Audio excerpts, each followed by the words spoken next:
Hello दोस्तों, स्वागत है आपका इंडियन थिंक टैंक शो में। चाणक्य ने यह कहा था कि लक्ष्य कितना भी मुश्किल हो परंतु उसे साम दाम दंड भेद से हासिल कर लेना चाहिए। और इसी क्रम में भारत ने एक ऐसा काम लैपटॉप मैन्युफैक्चरर के साथ किया है जिसके लिए अमेरिका और यूरोप ने भारत को धमकाया भी था, परंतु भारत ने इन सब की धमकियों को नजरअंदाज करते हुए अपना काम जारी रखा तथा अब 38 इलेक्ट्रॉनिक कंपनीज भारत के आगे लाइन लगाकर खड़ी हो चुकी है। और ये वही कंपनियां हैं जो पहले बहाने करती थी कि हम भारत में कैसे आए, भारत में तो सेटअप ही नहीं है, और वही कंपनियां भारत में अब इन्वेस्टमेंट करना चाह रही है। तो दोस्तों, आगे बढ़ने से पहले चैनल को सब्सक्राइब कर लें, फॉलो कर लें।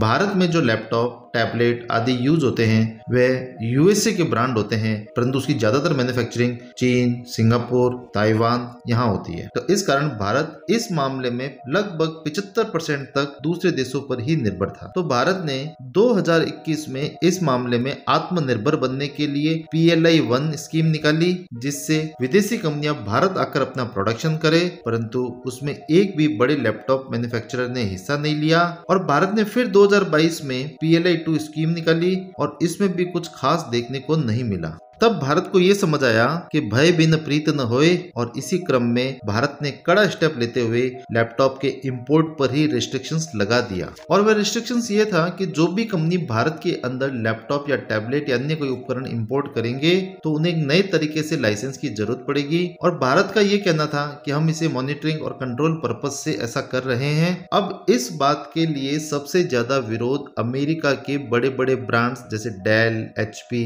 आदि ने किया कि इस तरह के रिस्ट्रिक्शन से वे भारत में अपना प्रोडक्ट ही नहीं बेच पाएंगे, तो इस रिस्ट्रिक्शंस को आगे से लागू किया जाए तथा हमें और समय दिया जाए। परंतु भारत अब कहां मानने वाला था, तो भारत ने अपना सख्त रुख बनाए रखा और उसका रिजल्ट भी अब हमें देखने को मिल चुका है। यहाँ PLI स्कीम के तहत आवेदन करने वाली कंपनियों में बढ़ोतरी देखने को मिली तथा 38 कंपनियों ने इसमें भाग लिया है। भले ही इन कंपनियों में एप्पल नहीं हो, परंतु फिर भी HP, डेल आदि बड़े बड़े प्लेयर शामिल है। दोस्तों, भारत में जो PLI स्कीम के तहत कार्य करेगा उसको कई सारे फायदे मिलेंगे, जिससे वे लार्ज स्केल पर अपना प्रोडक्शन कर पाए। और इसके अंदर जितना लोकल वैल्यू एडिशंस ये कंपनी अपने लैपटॉप में करेंगे, सरकार 5% इंसेंटिव उन्हें अगले 6 ईयर तक देगी। सरकार उम्मीद कर रही है कि अप्रैल 2024 तक प्रोडक्शन स्टार्ट हो जाएगा। और इस PLI स्कीम में लगभग 75,000 लोगों को रोजगार मिलेगा। और सरकार ने PLI का बजट जो पहले 17,000 करोड़ रुपए था